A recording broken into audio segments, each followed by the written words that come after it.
Kunjungan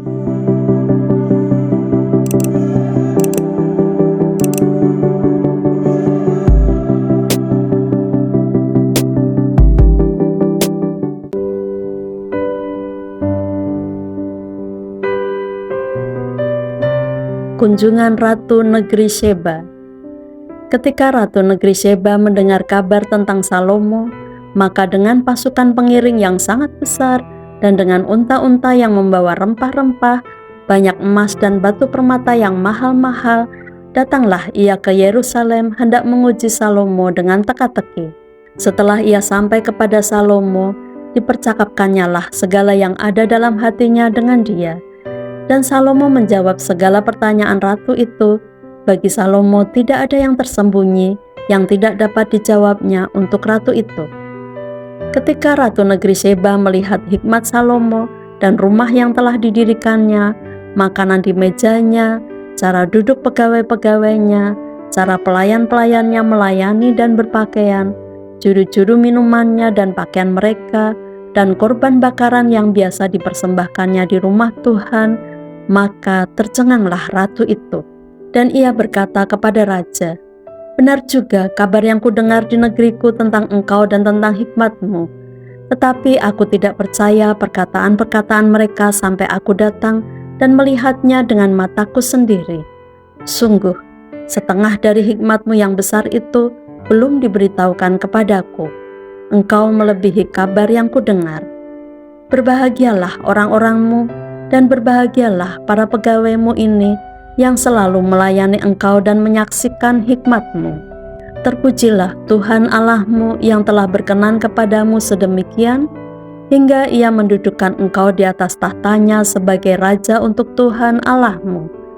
Karena Allahmu mengasihi orang Israel, maka ia menetapkan mereka untuk selama-lamanya dan menjadikan engkau raja atas mereka untuk melakukan keadilan dan kebenaran." Lalu diberikan kepada raja 120 talenta emas dan sangat banyak rempah-rempah dan batu permata yang mahal-mahal. Tidak pernah lagi ada rempah-rempah seperti yang diberikan Ratu Negeri Sheba kepada Raja Salomo itu.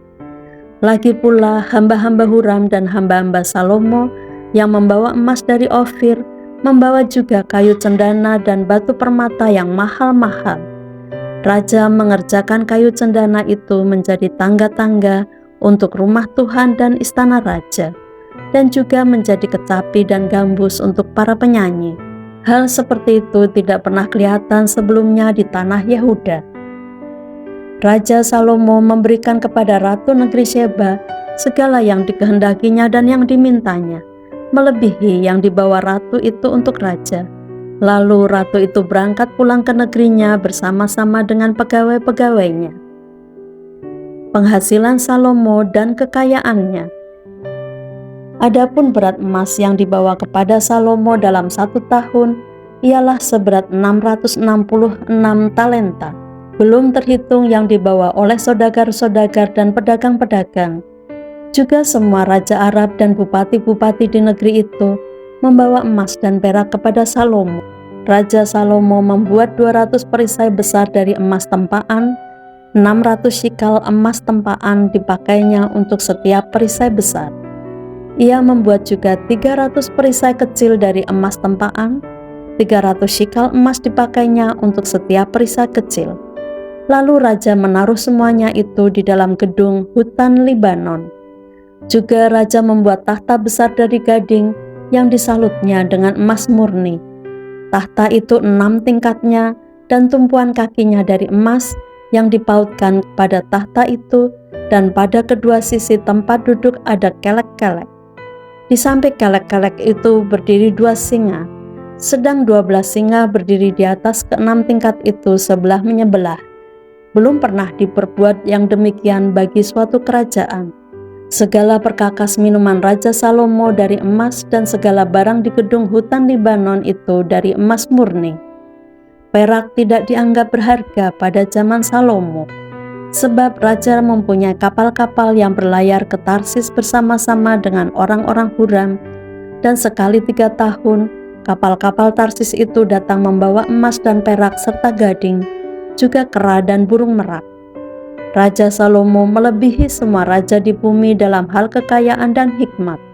Semua raja di bumi berikhtiar menghadap Salomo untuk menyaksikan hikmat yang telah ditaruh Allah di dalam hatinya. Mereka datang masing-masing membawa persembahannya, yakni barang-barang perak dan barang-barang emas, pakaian, senjata, rempah-rempah, kuda dan bagal, dan begitulah tahun demi tahun. Salomo mempunyai juga 4.000 kandang untuk kuda-kudanya dan kereta-keretanya dan 12.000 orang berkuda yang ditempatkan dalam kota-kota kereta dan dekat raja di Yerusalem. Dan ia memerintah atas semua raja, mulai dari sungai Efrat sampai negeri orang Filistin dan sampai ke tapal batas Mesir. Raja membuat banyaknya perak di Yerusalem sama seperti batu, dan banyaknya pohon kayu ara sama seperti pohon ara yang tumbuh di daerah bukit. Kuda untuk Salomo didatangkan dari Misraim dan dari segala negeri. Salomo mati. Selebihnya dari riwayat Salomo dari awal sampai akhir, bukankah semuanya itu tertulis dalam riwayat Nabi Natan dan dalam nubuat Ahia orang Silo itu, dan dalam penglihatan-penglihatan Ido pelihat itu tentang Yerobeam bin Nebat? Salomo memerintah di Yerusalem atas seluruh Israel 40 tahun lamanya. Kemudian Salomo mendapat perhentian bersama-sama dengan nenek moyangnya, dan ia dikuburkan di kota Daud ayahnya. Maka Rehabeam anaknya menjadi raja menggantikan dia.